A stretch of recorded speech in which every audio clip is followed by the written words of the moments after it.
Assembly.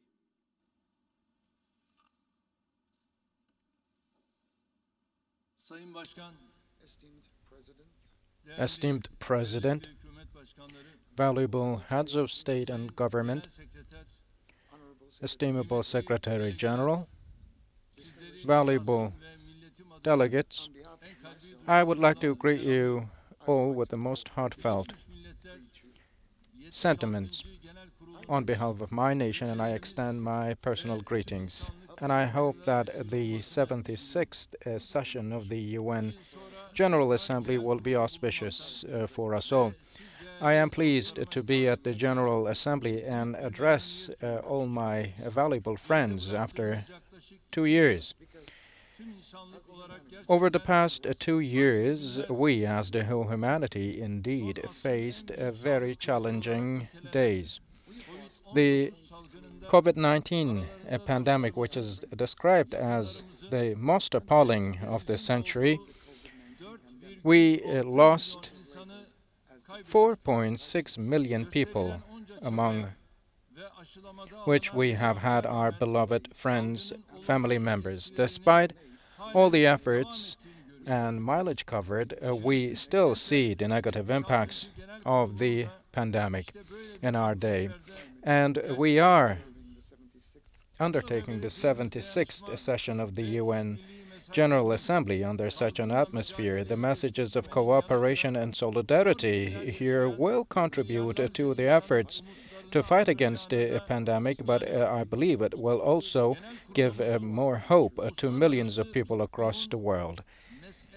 The General Assembly For the General Assembly to contribute more to the international problems, it has to be strengthened more. The 75th session President, Mr. Volkan Bozkır, who worked hard for that end, I would like to extend my gratitude to him, taken from Abdullah Shahid. I believe he will raise the bar higher and higher. As Turkey, to ensure that the General Assembly delivered on its tasks in the most effective way possible, we will continue to deliver our responsibility. And the Secretary General of the UN for the 76th session, Mr. Guterres, deserves special thanks, and I congratulate him for his new role. Again,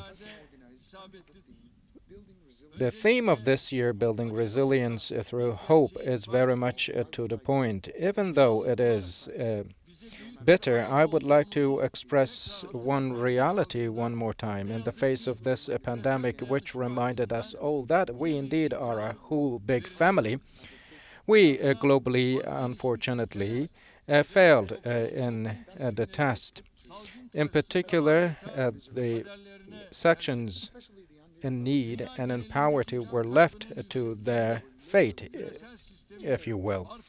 And the global system, rather than finding solutions, comes up with problems, deepens the problems, or captivate the solutions, and has an irregular structure. Millions of people lose their lives, and tens of millions of people indeed suffocate in the face of this virus. And the fact that the vaccination nationalism is still continuing is embarrassing for the whole humanity.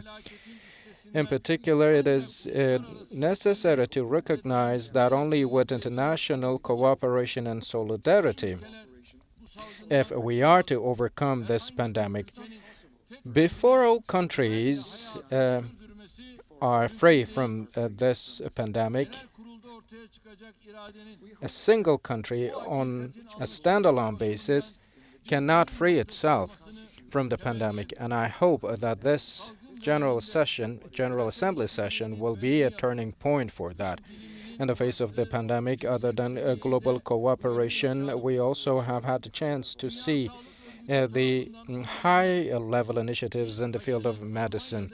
The first vaccine approved by the World Health Organization was developed by two Turkish-origin scientists who live in Germany, and we are proud for that. As Turkey, we have the principle, let the humans live so the state lives on. And in line with this principle, from the first day on, we have tried our best to share all the means at hand with all our friends from across the world.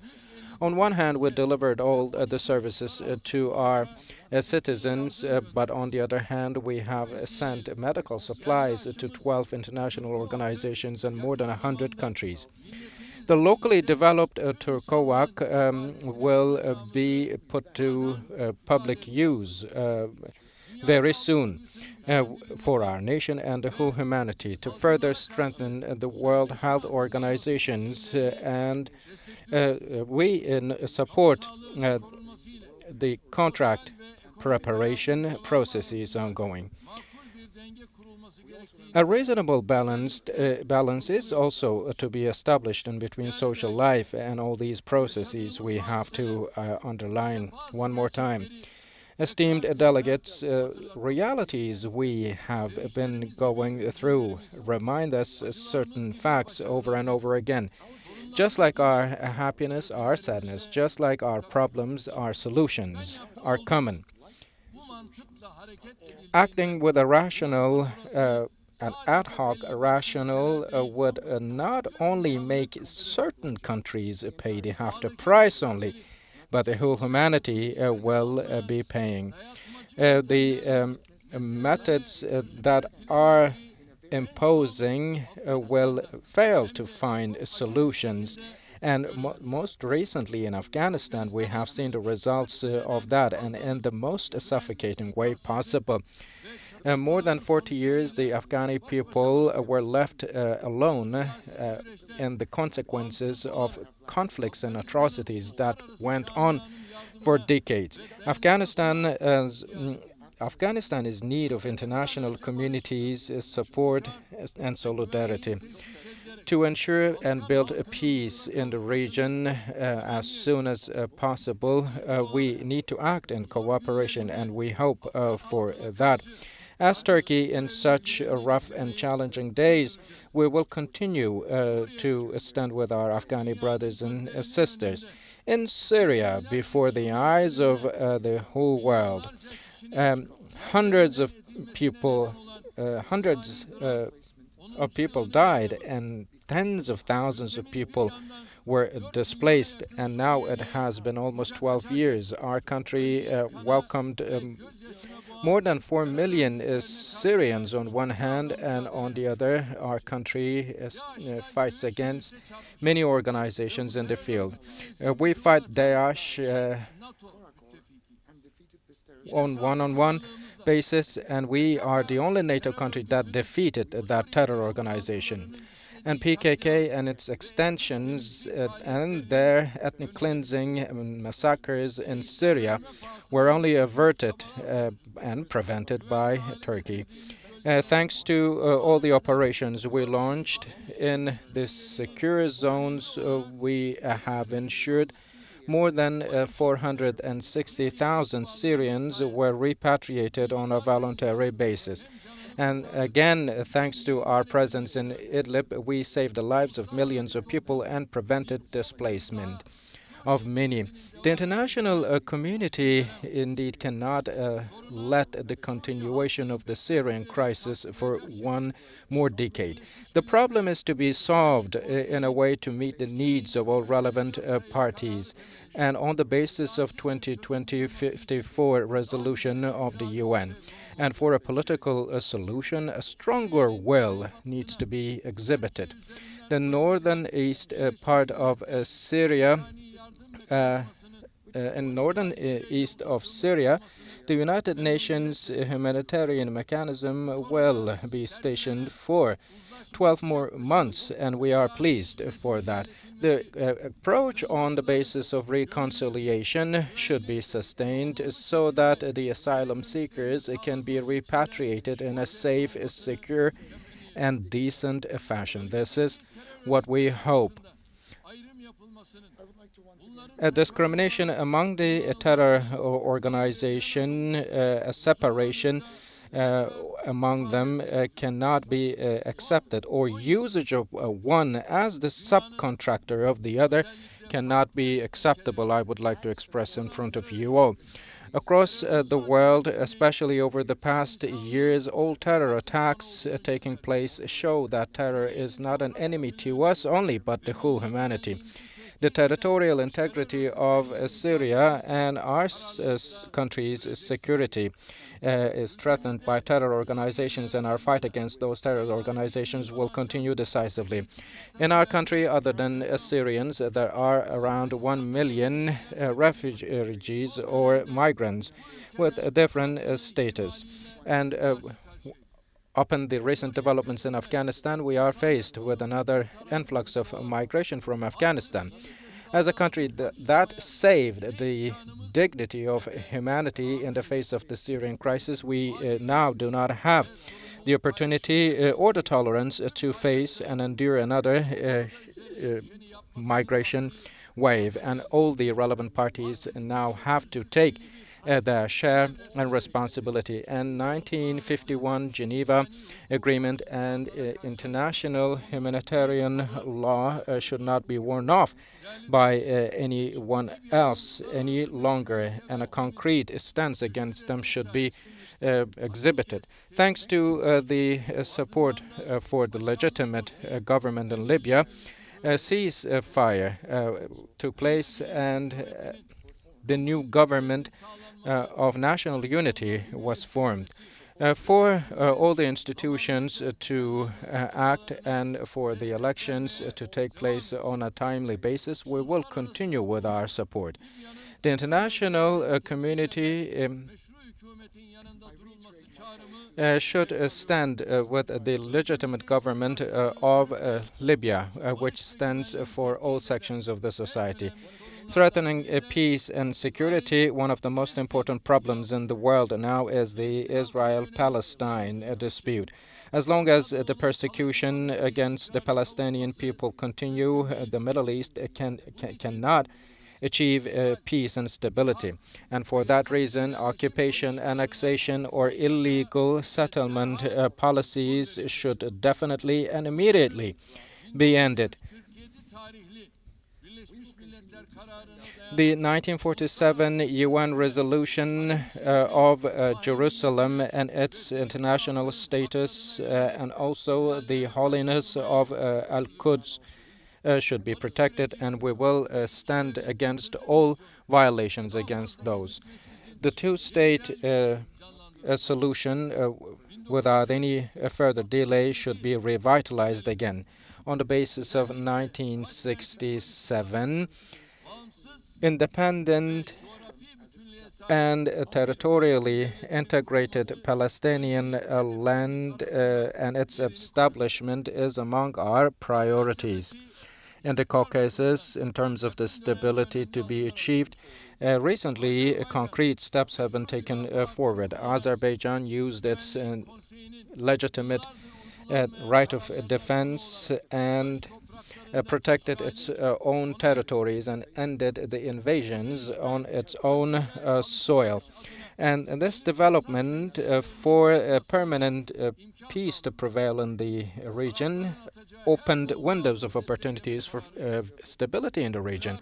We are determined to support all positive steps, including Crimea, the annexation of which we do not recognize, and also the protection of the Ukraine's territorial integrity are attached with great importance by our country. In terms of territorial integrity, the Muslim Uyghur Turks' rights also should be protected, and more efforts should be exhibited, we believe. In Kashmir, the problem that has been ongoing for 74 years should be solved through dialogue among parties and pertaining to the resolutions of the UN. This is our attitude. for that. In Bangladesh and Myanmar, Rohingya Muslims live in challenging conditions, and their motherlands should be rendered safe, secure, and their decent, safe, secure repatriation should be supported. In the Cyprus issue, a fair, permanent, and sustainable solution can only be possible through result-oriented perspectives. Uh, One of the two peoples of the island recognized by the UN can address you, but the other leader is not able to voice his concerns, and this is not fair. The Turkish Cypriots, one of the two peoples on the island, and their rights and international equal status should be reaffirmed. Proposed by the Turkish Cypriots, the new solution vision is supported by our country. And from here, it is important to explain the opinions of the Turkish Cypriots frankly and without prejudice. And I make a call for that. For the continuation of the prosperity and calm in the Mediterranean, we make a call for the problems, solutions. As regards the maritime delimitation zones, we hope that the problems will be solved on the basis of equity and fairness. And for that, Turkey, which has the longest coastline in the Mediterranean, cannot be ignored, and such a mentality should be left. For dialogue and cooperation, all actors in the region should take part in a conference to be organized with the theme of Eastern Mediterranean, and this proposal is still at the table. And the issues as regards the Aegean coast should be solved on the basis of mutuality, we believe, and we also continue with our decisiveness as regards our accession to the EU. With the power we take from our well-rooted links with Africa and with Europe, we are in solidarity with the continents. And with this understanding, the third Turkey-Africa partnership summit will be conducted in Turkey as we continue with our preparations. And with our Asia Anew initiative, Turkey will reinforce the position in between Turkey and Asia. And in Latin America and in the Caribbean, on the bilateral and multilateral perspectives and platforms, we attach great importance for further improvement of our relations. A fairer, more equitable, a more just world is what Turkey is support, and Turkey has always stood with all the steps taken towards this direction and will always be.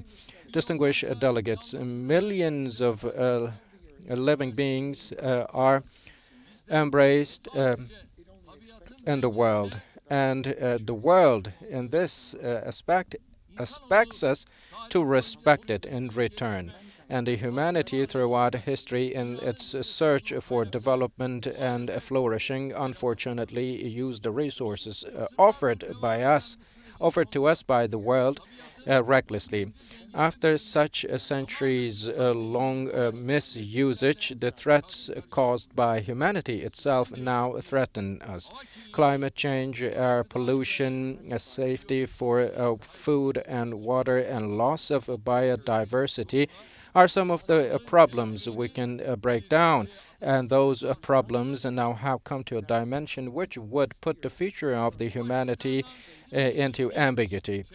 Climate change goes beyond being an environment-related issue, but also is an issue that can lead to consequences that cannot be compensated for.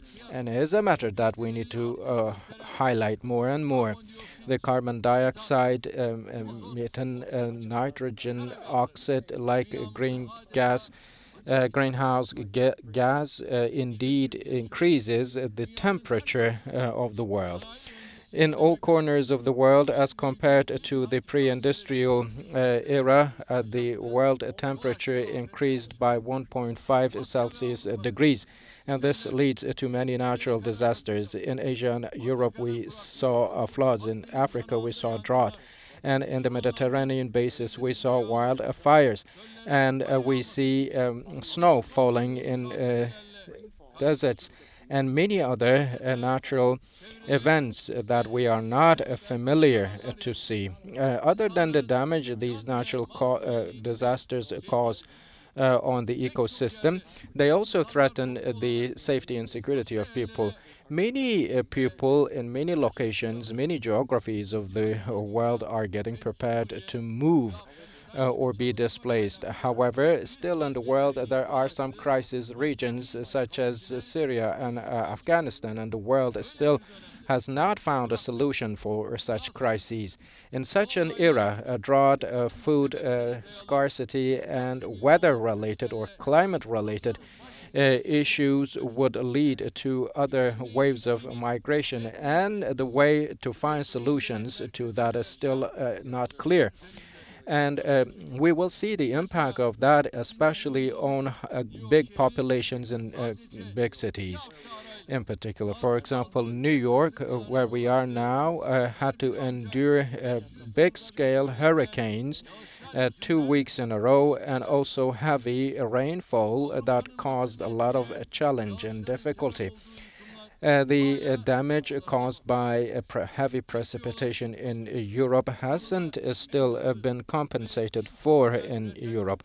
As a country, we indeed find very active, very efficient, and productive solutions, but still we also faced great challenges. And the problems we face in terms of the climate change over the past 2 centuries in particular are a result of human actions. We know that heavier rainfalls and more threatening natural disasters will come our way, and this forces us to look for certain other ways. The city planning, for example, now is a must to be proceeded with by taking account the climate change, and the forests do necessitate us to address all the needs. And another danger ahead of the humanity is related with the misuse of forestry areas, and another threatening area is our waters, our seas. The melting icebergs, indeed, over the past century did cause a 20 centimeter increase on the sea levels. And this expresses the highest rise in seawater levels. If effective measures are not taken, and if green gas emissions continue to rise, by the end of this century, the sea levels are expected to rise more than a meter. Such a rise will threaten the coastal states and many island states, and even cause them being erased from maps. This, along with itself, will bring about big waves of migration. And I would like to bring your attention to one fact. All those problems I broke down were caused by 1.5 Celsius degrees of increase in the world average temperature. And if it rises to 2 or 2.5 Celsius degrees, you can imagine what greater or bigger scale threats we will have to endure. That's why, as the states of the world, to fight against climate change in 2015, we convened and also came to terms about a Paris Climate Convention. The aim of the convention was to limit the world temperature increase and keep it at 1.5 Celsius degrees, the maximum. However, the developments unfolding recently show that it hasn't been that much possible, and there are countries that have a historical responsibility and bigger share in such increase in world temperature, and they need to take bigger responsibilities. Preventing or containing coronavirus with a new vaccines maybe will be possible. However, in the face of the climate change, It is not possible to find solutions in laboratories. That's why, in every chance, we reiterate that the world is bigger than five, and I would like to repeat that as regards the climate change. Our nature, water, soil, and the world. Those who harmed them the most and those who exploited the natural resources the most are liable to contribute to the fight against climate change in the best way possible. And from this point on, nobody has the right to say, I am great and I do not have the right to pay for it. No. And the climate change treats everyone the same African, Asian, American, or European, poor or rich. The climate change treats everyone the same. And our responsibility in the face of such a threat is to carry the burden on the basis of equality and take our measures and deliver on our liabilities before long and in the speediest way possible. As Turkey, we act with this principle. We are one of the first countries that undersigned the Paris Climate Convention. However, due to the unfairness related with taking liability of by some, this convention hasn't still been put into effect. The decisions we have made after the mileage covered so far, I would like to announce it to the whole world from here. The Paris Climate Convention should be restructured in line with our international contribution, and we are planning it to present it to the approval of our assembly. Before the climate change meeting in Glasgow, the carbon neutral aspect of this convention will be put to effect in accordance with our plans. And this process that will lead to well-rooted changes will be one of the main elements of our 2023 vision. Of course, we have other steps as regards climate change. To be in compliance with the new Green Deal of Europe, we have prepared all necessary action plans and put them into effect and practice in the previous months. Led by my wife, Ms. Emine Erdoğan, the Zero Waste project ensured ensured 9% of increase in our recovery rates. And our forestry areas grew from 20 million hectares up to 23 million. And the share of renewable energy resources in our installed power now has increased up to 53%. Our industry will be restructured in line with clean energy usage, and we have for a long time been encouraging such actions already. By taking the necessary financial assistance, we are determined to bring those initiatives to further thriving. We cannot remain reckless or indifferent as a country, and Turkey has never remained indifferent to all the crises and calamities in the world, and Turkey will also do its share in the face of the climate change. As I conclude, I would like to say that a fairer world is possible, and I would like to reiterate our belief for that. And the United Nations in this regard should act more proactively for the solutions of all humanity, and we continue to see it as the only platform to do so. Right across the UN quarters, we inaugurated the new Turkevi building, and it is indeed a symbol of our trust in the United Nations system. As a country that has one of the biggest five diplomatic networks, we do work at the table and in the field and for peace, stability, welfare, and happiness of the world. We can build all together and in solidarity. I once again greet each and every one of you on behalf of my nation, extend my personal regards, and I wish the best for the UN General Assembly meetings. Thank you all very much. Stay in health. On behalf of the General Assembly, I wish to thank the President of the Republic of Turkey for the statement just made, and I request protocol to escort His Excellency.